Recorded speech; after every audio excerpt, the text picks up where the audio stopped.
बिस्मिल्लाहिर्रहमानिर्रहीम। अस्सलातु वस्सलामु अलैका या सय्यदी या रसूलल्लाह व अला आलिका व अस्हाबिका या सय्यदी या हबीबल्लाह। मुहतरम सामईन व नाज़रीन, अस्सलामु अलैकुम व रहमतुल्लाहि व बरकातुहू। आज की इस वीडियो में हम इंशाअल्लाहुल अज़ीज़ नमाज ईदैन का मुकम्मल तरीक़ा और उसके चंद मसाइल सीखने की कोशिश करेंगे। तो समाईन मोहतरम, ईदैन की नमाज वाजिब होती है, मगर हर शख्स पर नहीं, बल्कि सिर्फ़ उसी शख्स पर जिस पर नमाज जुमा वाजिब होती है। और इसकी अदा की भी वही सूरतें हैं, वही शर्तें हैं जो जुमा के लिए शर्तें हैं, मगर फ़र्क सिर्फ इतना है कि जुमा में खुतबा शर्त है, जबकि ईदैन में सुन्नत। जुमा में खुतबा ना पढ़ा गया तो जुमा ना हुआ, लेकिन ईदैन में अगर खुतबा ना पढ़ा गया तो नमाज हो जाएगी, मगर ऐसा करना बुरा अमल है। दूसरा फ़र्क ये है कि जुमा में खुतबा नमाज से पहले पढ़ा जाता है, जबकि ईदैन का खुतबा नमाज के बाद पढ़ा जाता है।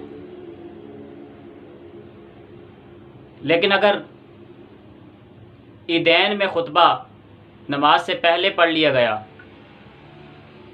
तो ऐसा करना बुरा अमल है, मगर नमाज हो जाएगी, उसका इआदा नहीं किया जाएगा और ना ही खुतबा को लुटाया जाएगा। और इसी तरह नमाज ईदैन के लिए ना तो अज़ान कही जाती है और ना ही अकामत कही जाती है, मगर जमात से पहले 2 बार सिर्फ इतना कहने की इजाज़त है कि अस्सलातु जामिअतुन, यानी नमाज बाजमाअत तैयार है। समाईन मोहतरम, ईदैन की नमाज में सबसे पहले नियत की जाती है कि 2 रकत नमाज ईद उल फित्र या ईद उल अज़हा वाजिब 7-6 ज़ायद तकबीरों के पीछे इस इमाम के मुँह में खाना काबा की तरफ अल्लाहु अकबर, फिर हाथ बांध कर सना पड़ी जाती है, फिर अल्लाहु अकबर कहते हुए पहली तकबीर कह के हाथ को कानों तक बुलंद करेंगे और फिर छोड़ देंगे। इसी तरह दूसरी तकबीर में हाथों को बुलंद करके फिर छोड़ देंगे, और तीसरी तकबीर में हाथों को बुलंद करके फिर हाथों को बांध लेंगे। यानी तीसरी तकबीर के बाद हाथों को नीचे छोड़ना नहीं, बल्कि हाथों को बांध लेना है। उसके बाद इमाम साहब तअव्वुज़ और तस्मिया पढ़ने के बाद सूरह फातिहा और किसी सूरत की तिलावत करेंगे, फिर रुकू सजूद, और फिर दूसरी रकत के लिए खड़े हो जाएंगे। और दूसरी रकत में पहले इमाम साहब सूरह फातिहा और सूरत की तिलावत करेंगे, और फिर उसके बाद 3 ज़ायद तकबीरें कही जाएंगी।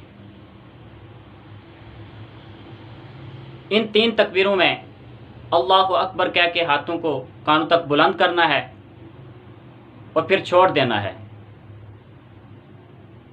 यानी तीनों तकबीरों में हाथों को कानों तक बुलंद करके वापस छोड़ देना है, और चौथी तकबीर में अल्लाहु अकबर कह के हाथों को बुलंद किए बगैर रुकू में चले जाना है, और फिर सजदे वगैरह करके कादा वगैरह किया जाएगा, और फिर इस तरह सलाम फेर के नमाज मुकम्मल हो जाएगी। नमाज ईदैन के चंद मसाइल आपकी गोश गुजार करने की सआदत हासिल करता हूँ। तो सबसे पहला मसला ये है कि पहली रकत में इमाम के तकबीर कहने के बाद कोई शामिल हुआ तो उसी वक्त 3 तकबीरें कह ले, अगरचे इमाम ने किराअत शुरू कर दी हो। मसला नंबर 2, इमाम को रुकू में पाया तो पहले खड़े होकर तकबीर तहरीमा कहे, फिर देखे कि अगर ईद की तकबीरें कहकर इमाम को रुकू में पा लेगा तो ईद की तकबीरें भी कहे। और तब रुकू में शामिल हो। और अगर ये समझे कि ईद की तकबीरें कहते कहते इमाम रुकू से सर उठा लेगा तो अल्लाह अकबर कहकर रुकू में शरीक हो जाए और रुकू के अंदर बग़ैर हाथों को उठाए ईद की तकबीरें कहे। फिर अगर उसने रुकू में तकबीरें पूरी ना की थीं कि इमाम ने सर उठा लिया तो इमाम के साथ सर उठा ले, बाकी तकबीरें छोड़ दे, वो उससे साकित हो जाएंगी। मसला नंबर 3, दूसरी रकअत में शामिल हुआ तो पहली रकअत की तकबीरें उस वक्त कहे जब अपनी पहली रकअत को अदा करने के लिए खड़ा होगा। मसला नंबर 4, इमाम के रुकू से उठने के बाद शामिल हुआ तो अब तकबीरें ना कहे, बल्कि जब अपनी पहली रकअत पढ़ने के लिए खड़ा होगा उस वक्त तकबीरें कहे। मसला नंबर 5, आखिरी रकअत में सलाम फेरने से पहले शरीक हुआ तो अपनी दोनों रकअतें तकबीरों के साथ पूरी करे। अल्लाह तबारक व तआला हम सब को इन मसाइल को सीख कर अमल की तौफीक अता फरमाए। फमा तौफीकी इल्ला बिल्लाहि रब्बिल आलमीन।